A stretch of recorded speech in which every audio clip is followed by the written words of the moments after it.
ঈদের আর মাত্র একদিন বাকি। এরই মাঝে রাজধানীর কোরবানির পশুর হাটগুলোতে বেড়েছে শেষ মুহূর্তের বেচাকেনা। ক্রেতা বিক্রেতার দরদাম কষাকষিতে সরগরম হয়ে উঠেছে পশুর হাটগুলো। তবে বৈরী আবহাওয়ার প্রভাবে গরুর দাম কিছুটা কমেছে বলে অভিযোগ বিক্রেতাদের। গতকালকের থেকে আজকে বাজার অনেকটাই কম, যেটার বেশিরভাগ প্রভাব পড়ছে বৃষ্টির কারণে।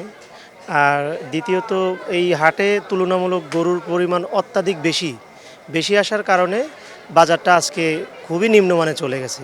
এদিকে বড় গরুর তুলনায় ছোট ও মাঝারি গরুর চাহিদাই বেশি। তবে সে সময় গরুর সরবরাহ বাড়লেও দাম স্বাভাবিক থাকবে বলে মনে করছেন ক্রেতা ও বিক্রেতারা।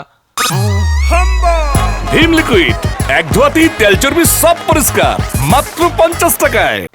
এই হাটে আসার পরে আমরা 12 লক্ষ মতো চাইছিলাম, আজকে 8 লক্ষ হলেও গরুটা দিয়ে দেবো। একদম বাজে অবস্থা। আমাদের গরুটা 15 লাখ টাকা চাওয়া, সেই গরুর দাম আমরা এখন 10 লাখ বলতেছি, তাও কোনো ক্রেতা আসে না। এদিকে দেশের বিভিন্ন অঞ্চল থেকে আসা পশু বিক্রেতারা ক্লান্তি নিরসনে নিজেরাই তৈরি করেছে অস্থায়ী বিশ্রামাগার।